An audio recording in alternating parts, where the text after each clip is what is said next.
Fala, gente, tudo bem? Vamos discutir um pouquinho aqui sobre geologia, processo de formação da Terra. E para a gente iniciar o nosso papo, eu queria falar de um tema bem inicial, sobre o assunto, que é justamente o processo de formação da Terra. Professor, é certeza esse processo de formação da Terra?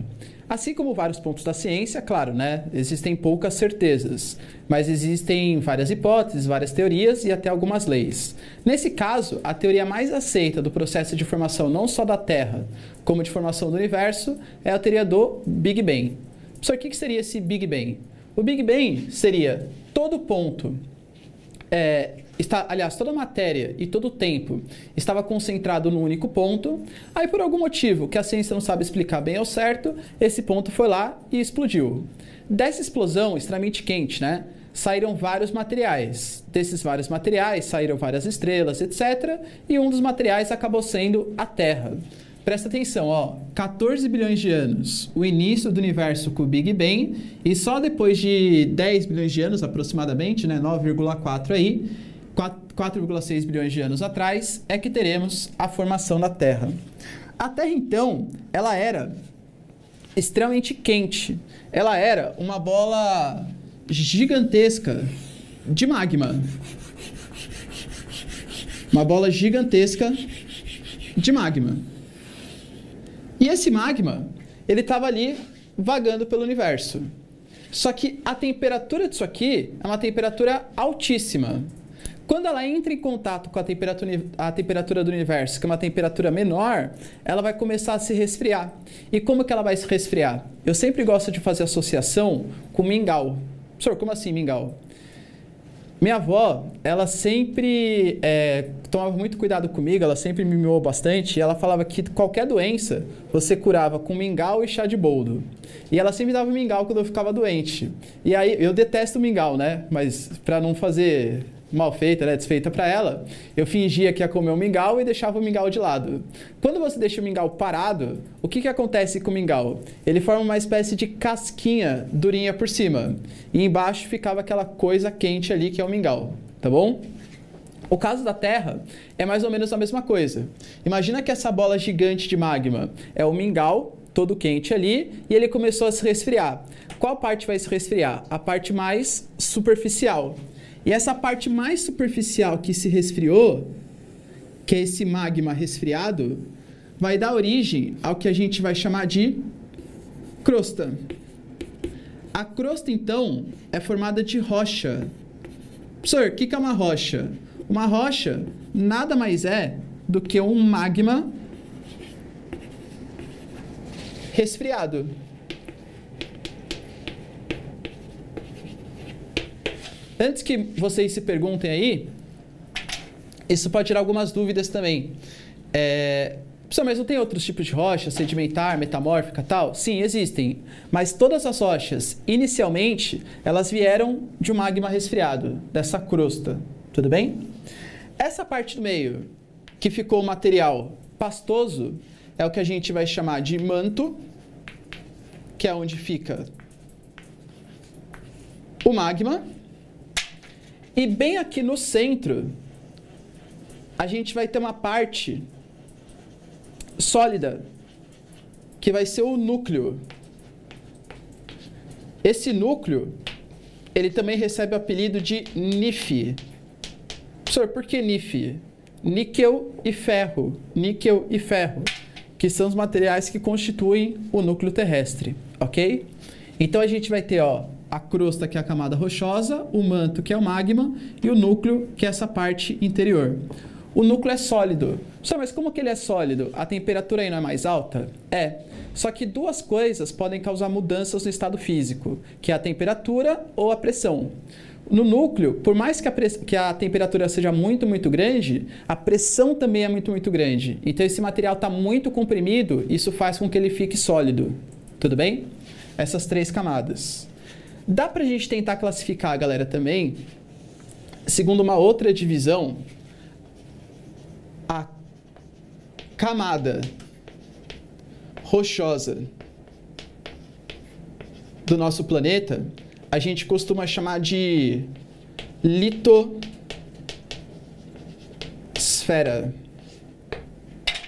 essa camada rochosa do nosso planeta. E essa camada rochosa, ela vai ser toda segmentada em vários pedacinhos, pedacinhos que estão em constante movimentação, que é o que vai dar origem à movimentação de placas tectônicas, que vai formar montanhas, vai formar mares, oceanos e por aí vai. Tudo bem? É isso aí, galera.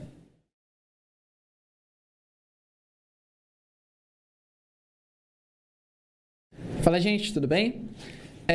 Um ponto bem importante para a gente ter noção da história evolutiva do nosso planeta é saber quando foram os principais acontecimentos aí que marcaram essa história evolutiva, tá bom? Bem possivelmente, esse quadrinho que eu fiz aqui na lousa para vocês vão ver também em biologia e talvez outros campos do conhecimento. Por quê? Porque ele não serve só para a geografia. Aliás, os pontos que eu vou destacar aqui não são os principais acontecimentos da história evolutiva do homem, nem da história evolutiva dos seres vivos, e sim da história evolutiva da Terra, da gente pensando como planeta, o planeta Terra. Tudo bem? Então é o seguinte, ó. Como é um período de tempo muito grande, 4,6 bilhões de anos, a gente precisa subdividir para facilitar, para tornar um pouco mais didático o nosso estudo. Então eu vou dividir esses 4,6 bilhões de anos em grandes éons. Que seria como se fosse, vamos pegar, um éon seria um ano, mais ou menos, como se fosse um ano. Aí eu falo para vocês, ó, tal fato aconteceu em tal ano. Ah, professor, mas aconteceu nesse ano, beleza, mas aconteceu no começo ou no final do ano? Aí eu falo para vocês, ó, aconteceu em tal era, que seria como se fossem os meses, por exemplo. Ah, professor, beleza, aconteceu nesse mês, mas em que dia desse mês aconteceu? Vão ser os períodos. Ah, aconteceu nesse dia, mas em que hora aconteceu? Seriam as épocas. Ou seja, uma época é uma subdivisão de um período é uma subdivisão de uma era, e uma era é uma subdivisão dos éons. Tudo bem? Beleza. Nós temos aí 3 grandes éons. Na verdade, até existe um anterior que é chamado éon adeano, mas como não existe nada de importante para a geografia nesse éon, nem considero como relevante, tá bom? O primeiro éon, o mais antigo de todos, eu coloquei aqui para vocês, ó, do mais antigo para o mais recente, tá bom? Que é o éon arqueano. Aqui a gente vai ter de ponto importante a formação da crosta terrestre. Ou seja, nesse éon forma-se a crosta terrestre. E isso é super importante. Dentro do éon proterozoico, o que vai acontecer de importante vai ser a formação dos minerais metálicos. Sério, professor? Sério? Tais como ouro, alumínio, estanho, manganês, enfim, prata, dentre outros minerais metálicos. Professor, por que você está passando isso pra gente? É sério mesmo que é importante? É super importante. Sabe por quê? Dificilmente uma questão de vestibular, ela vai cobrar de você assim, ó, qual foi o principal acontecimento do éon proterozoico? Mas ele vai falar para você assim, ó, o arcabouço geológico do proterozoico é importante por possuir. E aí você tem que saber que existe ali recursos minerais metálicos, tá bom? Então, de verdade, existem vários outros acontecimentos. Eu já estou passando para vocês, resumidamente, que são os que têm maior incidência nos vestibulares, tá bom? E o éon fanerozoico. Esse é o que a gente está hoje, atualmente. Como ele é o que está atualmente, aconteceram mais coisas importantes. Então, a gente vai ter que dividir ele em eras. A era mais antiga do fanerozoico é a paleozoica, que vai ter como principal acontecimento o surgimento do carvão mineral. Muito cuidado para não confundir carvão mineral com carvão vegetal. O carvão vegetal você faz ele em um dia. O carvão mineral demora mais de 100 milhões de anos, tá? O carvão mineral não é o que você usa na sua churrasqueira. O carvão mineral é para processo industrial, termoelétricas e por aí vai. Se forma a partir do soterramento de matéria orgânica vegetal.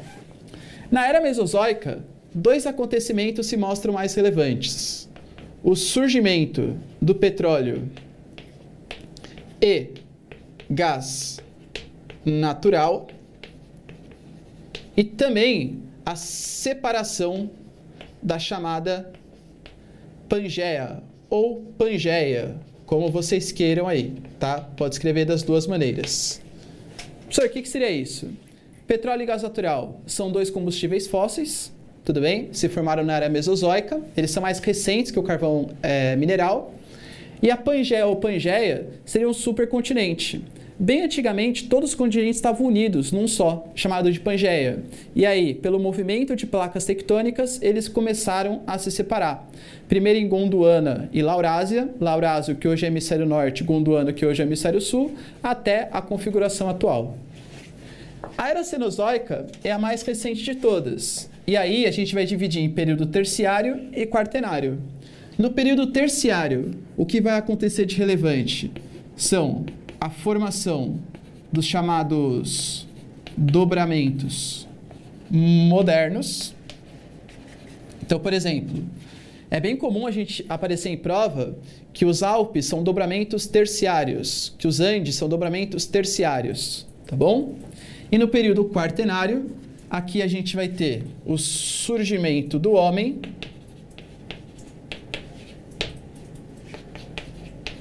e as últimas glaciações. Tudo bem? Então, isso aqui eu fiz um mapinha de idades dos principais acontecimentos. Pense o seguinte, se a gente pegar todos esses 4,6 bilhões de anos e comprimir ele em um ano, transformar 4,6 bilhões de anos e comprimir em um ano, nós, seres humanos, teríamos surgido no dia 31 de dezembro, às 23 horas, 59 minutos e 57 segundos. Ou seja, o que isso quer dizer? Que para a história evolutiva do planeta nós somos nada. Beleza? É isso aí, galera.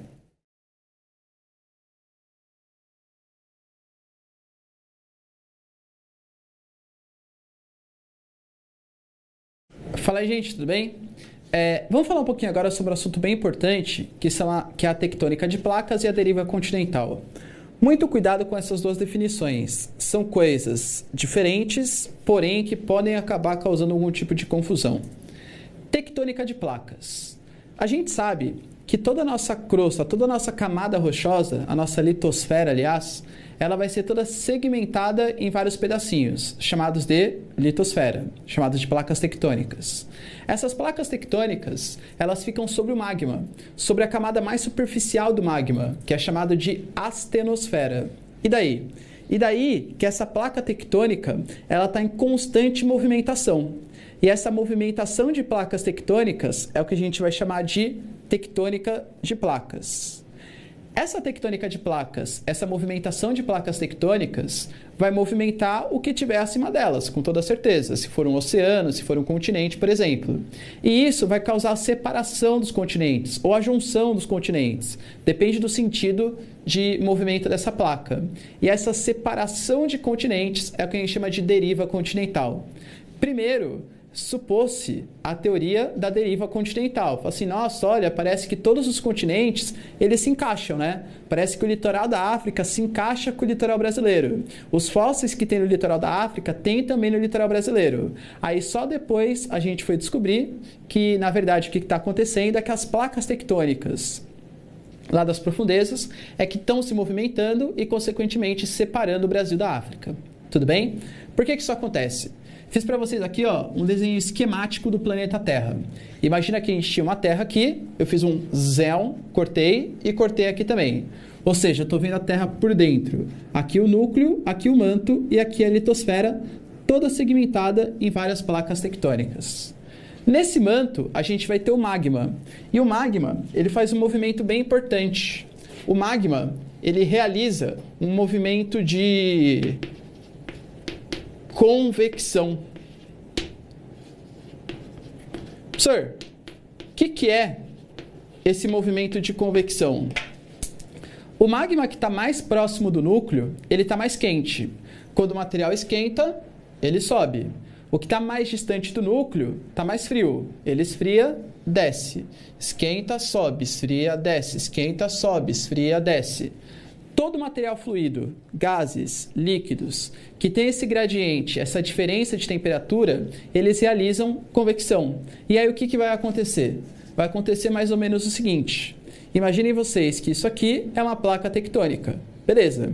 E o magma, ele está fazendo a sua convecção aqui, ó. Ó a convecção do magma.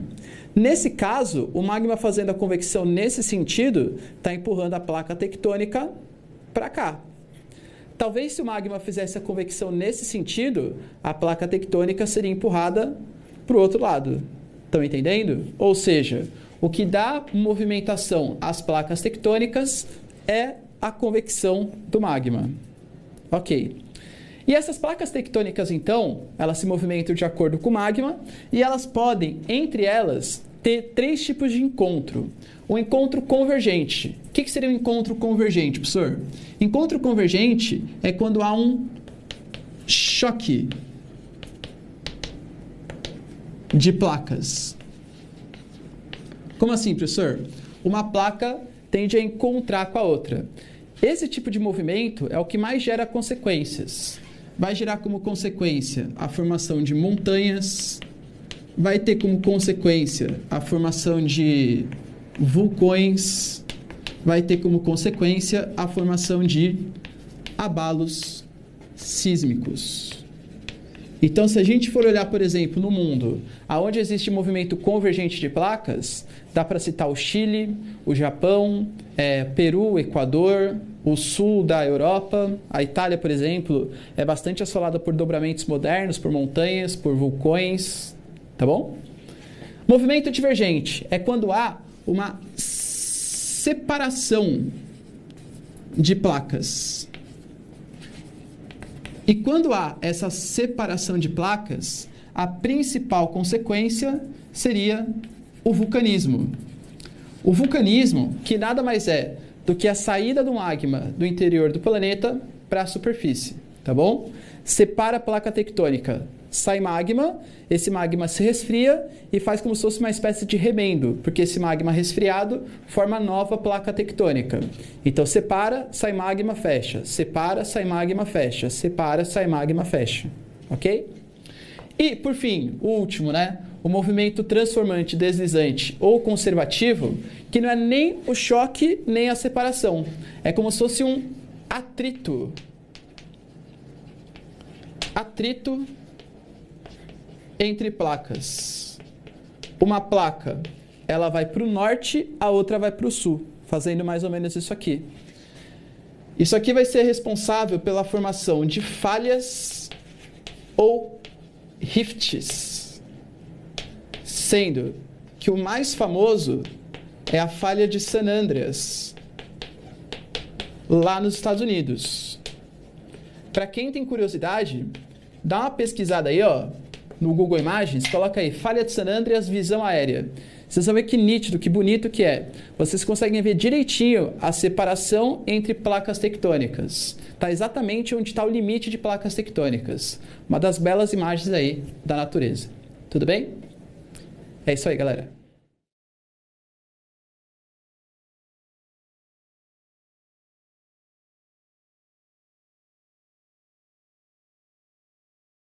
Fala, gente, tudo bem? Vamos falar um pouquinho agora sobre os agentes internos de formação do relevo, tá? Falando um pouco aí de geomorfologia. A geomorfologia, ela estuda o relevo, tá? O formato, as formações que a gente apresenta aí na nossa superfície. E essas formações podem ser montanhas, podem ser planícies, podem ser planaltos. E existem coisas que vão modificando constantemente esse relevo. A gente costuma dividir essas coisas, esses fenômenos, né? Vou fazer uma linguagem um pouco mais geográfica, em 2 grandes grupos. Os agentes internos do relevo, ou agentes formadores, que eles atuam de baixo para cima na placa tectônica, que geralmente tende a subir o relevo, quase sempre associado à movimentação de placas tectônicas, e os agentes externos, que atuam de cima para baixo. Por exemplo, o homem modificando o relevo, ou então uma chuva, um rio, algo do gênero. Tudo bem? Dentre os agentes internos, 4 são os mais importantes. Primeiro, que é a orogênese. Oro. Esse oro é prefixo de montanha. Gênese, criação, princípio, formação. Ou seja, princípio de formação de montanhas. A orogênese dá origem aos chamados dobramentos modernos. Pode ser os Alpes, os Apeninos, o Himalaia, os Andes, as montanhas rochosas. Como que acontece? Imaginem vocês que meus braços são placas tectônicas. Elas estão convergindo, movimento convergente de placas. uma placa vai mergulhar no magma, aí chama de subducção isso aqui, e a outra placa vai acabar se dobrando. Esse dobramento de placa é o que dá origem a montanhas, é o que dá origem aos dobramentos modernos. Ou seja, enquanto uma das placas no encontro ela mergulha no magma, ela subducta, a outra dobra e dá origem a montanhas. Para esse processo, damos o nome de orogênese. Ok? Isso aqui dá origem a relevos de 7.000 metros, 6 até 8.000 metros de altitude. Tá bom? A epirogênese ela é um pouco mais suave. Também tem a ver com agente interno, né, com movimentação de placa tectônica. A placa tectônica ela está constantemente pressionada na vida dela. Por quê? Imaginem vocês que aqui é uma placa tectônica. Tem magma fazendo pressão para conseguir sair, tem placa tectônica pela direita, tem placa tectônica aqui pela esquerda. Então ela está sempre sendo pressionada. O que vai acontecer? Pode ser que ela comece a ficar meio arqueada, como se fosse uma folha de papel dobrando mesmo, uns arqueamentos na placa. Essa parte mais alta a gente chama de parte sinclinal e essa parte mais baixa de anticlinal. Pode ser que a placa apresente algumas quebradiças. Uma parte da placa fique mais baixa, outra mais alta. E essa parte mais alta da placa a gente vai chamar de Horst e a parte mais baixa de Graben, tá? São nomes bem chatinhos, eu sei, mas que infelizmente algumas vezes o vestibular ainda cobra da gente, tá bom? Outro fenômeno que altera o relevo, que tem relação com agente interno, seria o vulcanismo. O vulcanismo, que é a saída de magma do interior do planeta para a superfície. Aliás, aí está a diferença entre lava e magma. A lava é o que está na superfície, magma é o que está no interior do nosso planeta. Geralmente, o vulcanismo ele ocorre na borda das placas tectônicas. Então, é bem importante nesse momento, você que está acompanhando aí, pega aí um atlas, uma imagem de internet, por exemplo, e coloque aí, mapa com limite de placas tectônicas. E veja se não coincide, por exemplo, a formação de vulcões, de montanhas, por exemplo, com essa borda de placas tectônicas. Vai ser bem coincidente. No Japão, no Chile, no Equador, no Peru, na costa oeste norte-americana. Tudo bem? Então é bem coincidente. Professor, pode acontecer vulcanismo no meio da placa tectônica? Com certeza. Aliás, existe até um nome para isso. A gente chama de hotspot. É um hotspot geológico. Vou dar um exemplo para vocês. Oeste Paulista, lá na era Mesozoica, teve um hotspot e teve um vulcanismo. Do nada, brotou do chão, começou a sair magma dali. Isso deu origem, aliás, a um dos solos mais férteis que a gente tem no Brasil, que é o litossolo, também conhecido como solo de terra roxa, tá bom? Mas claro, é bem comum. O mais comum é ter vulcanismo nas áreas de contato de placa, ok? E para finalizar, abalos sísmicos, que também modificam, né? Abalo sísmico, professor, é a mesma coisa que terremoto? Mais ou menos. Abalo sísmico é a liberações de tensões geológicas. Imagina isso aqui que está acontecendo, ó, esse dobramento de placa. A placa vai dobrando. Imagina que são 70 quilômetros de rocha dobrando. Isso vai acumulando tensão. Essa tensão fica acumulada, acumulada, acumulada, até que faz o crack. Esse crack, essa liberação de tensão, é o abalo sísmico. Se esse abalo sísmico acontecer no continente, a gente chama de terremoto. Se ele acontecer no oceano, chamamos de maremoto. Professor, o tsunami tem a ver com isso? Com toda certeza. O tsunami ele é causado por um maremoto de grande intensidade. Todo maremoto causa tsunami? Não, ainda bem que não, tá? Porque se todo maremoto causasse tsunami, estaríamos numa situação bastante complicada.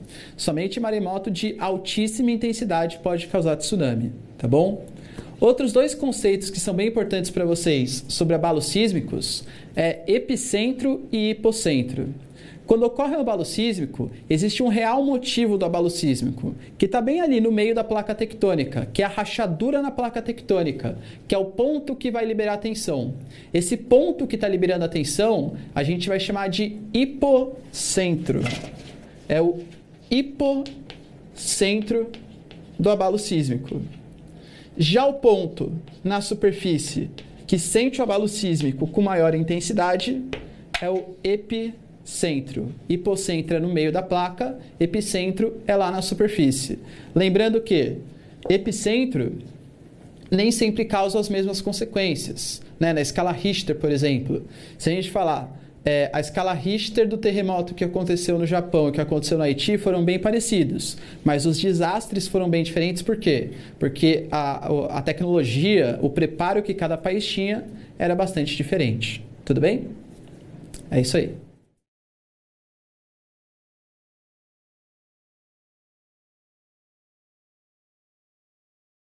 Fala aí, gente, tudo bem? Então tá, ó. Galera, é o seguinte. Da mesma maneira que a gente falou que o relevo, né, que as formas do nosso planeta, elas são alteradas pelos agentes internos, elas também são alteradas pelos agentes externos, ou também chamados de agentes modeladores do relevo. Seria tudo aquilo que, considerando que meu braço é uma placa tectônica, está atuando de cima para baixo, tá? Está causando desgaste, está modelando o nosso planeta. Olha só, a FUVEST uma vez ela fez uma questão interessantíssima, que ela falava assim, ó, imaginem vocês num mundo onde não existe mais agente interno, o que tenderia a acontecer com o relevo? Cara, se não tem mais agente interno, não tem nada mais para fazer soerguer o relevo. Não forma mais montanha, não forma mais horsts, pontos mais altos do relevo. Então a tendência é só ir desgastando, só ir modelando. Passado milhões e milhões de anos, ficaria tudo planinho, ficaria tudo na altura do nível do mar, tá bom? Ou seja, agente externo é responsável por modelar, por desgastar o nosso relevo, tá bom? E aí eu classifiquei para vocês em 4 tipos de agentes externos.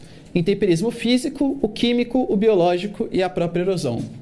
Essa palavra intemperismo para a geografia ela é super importante. Por quê? Porque ela significa desgaste. Intemperismo é desgaste, desgaste da rocha, tá bom? O intemperismo ele pode ser físico. Quando, professor? Quando há um desgaste por fadiga. Um desgaste aqui, ó, deixa eu até completar, por contato. Como se tivesse algo que estivesse dando uma porrada na rocha, assim, ó. Então, por exemplo, chuva. Chuva vai causando intemperismo físico. Onda do mar batendo na rocha vai causando intemperismo físico. O próprio vento. Nossa, professor, vento desgasta a rocha? Com certeza. Milhões e milhões de anos ali, uma área litorânea batendo vento constantemente, vai desgastando a rocha também. Até a própria ação do peso do gelo. É chamado de crioclastia. O peso do gelo, ele vai quebrando a rocha e vai formando um tipo de intemperismo físico também, tá bom? Ou seja, intemperismo físico sempre quando há contato de alguma coisa com a rocha. Há desgaste por fadiga, por força que está sendo aplicada naquela rocha. Também temos intemperismo químico, quando há um desgaste por reações químicas. Professor, se eu fizer um ácido, por exemplo, e jogar numa rocha, posso falar que é um intemperismo químico? Até pode, mas convenhamos, na natureza, o maior exemplo de intemperismo químico seria a própria água, tá bom? Então, áreas alagadiças, por exemplo, regiões de florestas, despega aquele baita pé d'água, né, aquela chuva de convecção extremamente forte, fica uma área alagada. Aquela água, ela fica em contato com a rocha e começa a dissolver os minerais daquela rocha que são menos resistentes à ação da água. Esse dissolver os minerais está desgastando a rocha. Intemperismo causado por reação da água. O intemperismo biológico. Tem muita gente que nem considera esse intemperismo como intemperismo real mesmo. Ué, professor, por quê? Porque o intemperismo biológico, na verdade, ele nada mais é do que um intemperismo físico ou químico, só que praticado por um ser vivo. Então, por exemplo, os seres humanos, quando eu vou fazer algum tipo de projeto de mineração, Serra dos Carajás, lá no sudeste do Pará, o cara vai lá, tira aquele monte de vegetação e escava a terra. Pô, ele está alterando o formato do relevo. Intemperismo, na verdade, é um intemperismo físico, porque ele está tirando por contato. Mas como é causado pelo homem, a gente pode falar que é um intemperismo biológico físico. A própria ação do gado. O gado ele vai pisoteando ali o solo, vai desgastando o solo. Intemperismo biológico e físico também. Tudo bem? Ou seja, a chuva ácida. A chuva ácida talvez tenha um poder de desgaste maior em alguns tipos de rocha. É um intemperismo químico, mas que também está sendo causado, potencializado por um ser vivo, que no caso é o homem com a sua atividade industrial urbana. Então também é um intemperismo químico biológico. Tá bom? Raízes de árvore, quando quebram calçadas, quebram rochas, também é intemperismo biológico. E para finalizar, a erosão. Muito cuidado porque tem muita gente que confunde intemperismo com erosão. O intemperismo, se eu tivesse que dar um sinônimo, seria desgaste. E para erosão, seria transporte, tá? Então, aqui, essa erosão, eu estou falando, por exemplo, de dunas litorâneas. Então, vai batendo vento. Se você olhar, por exemplo, isso é impressionante. Você olha praias do litoral do Nordeste, tira uma foto, você volta no dia seguinte, a paisagem é completamente diferente. Altera de um dia para o outro. Por quê? Pela ação do vento. A erosão, né, o transporte desse sedimento, o transporte dessa areia, está mudando as feições do relevo. Tá bom? Então, isso aqui são os 4 principais agentes externos que modificam, que modelam e que rebaixam o nosso relevo. É isso aí.